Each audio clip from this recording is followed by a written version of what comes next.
We're here today with Dr. Doug Gruenbacher, and we have some questions about blood pressure today. So, Dr. Doug, first of all, really what is blood pressure? Right, so blood pressure is basically the body's measurement that is a measurement of the pressure of the blood after the heart pumps and then as it relaxes.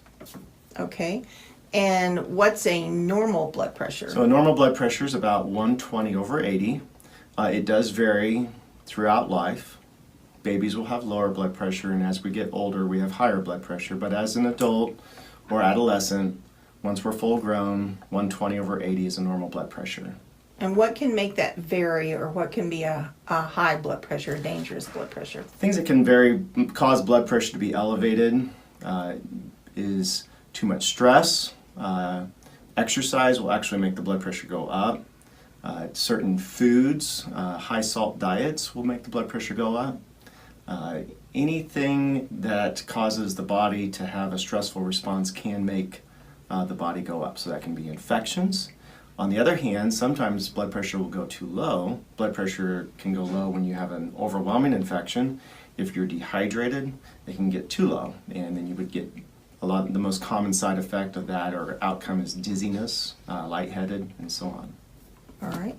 So can you have high blood pressure and not know it? Absolutely. One of the classic things that we talk about with high blood pressure is that it's a silent disease. And what we mean by that is you can have high blood pressure without any symptoms at all. Now there's some things that I do want to clarify though too on that, is that a lot of people with high blood pressure do have headaches, visual changes, they can have chest pain, they can just feel generalized fatigue, malaise, just not very well at all. So what's the best way to make sure that this isn't a problem? Blood pressure is not a problem. In general, we want to make sure that people get screened for high blood pressure at least once a year. We start out at a young age and then also check it yearly for the rest of their life at least. If people have had elevated blood pressures, we start to keep a lot closer eye on it and check more periodically, more frequently. Last question, Dr. Doug. When you say screening for blood pressure, what do you mean by that? So screening for blood pressure is just a general measurement of a cuff on the arm where it measures the blood pressure in a routine fashion, where we check the systolic and the diastolic.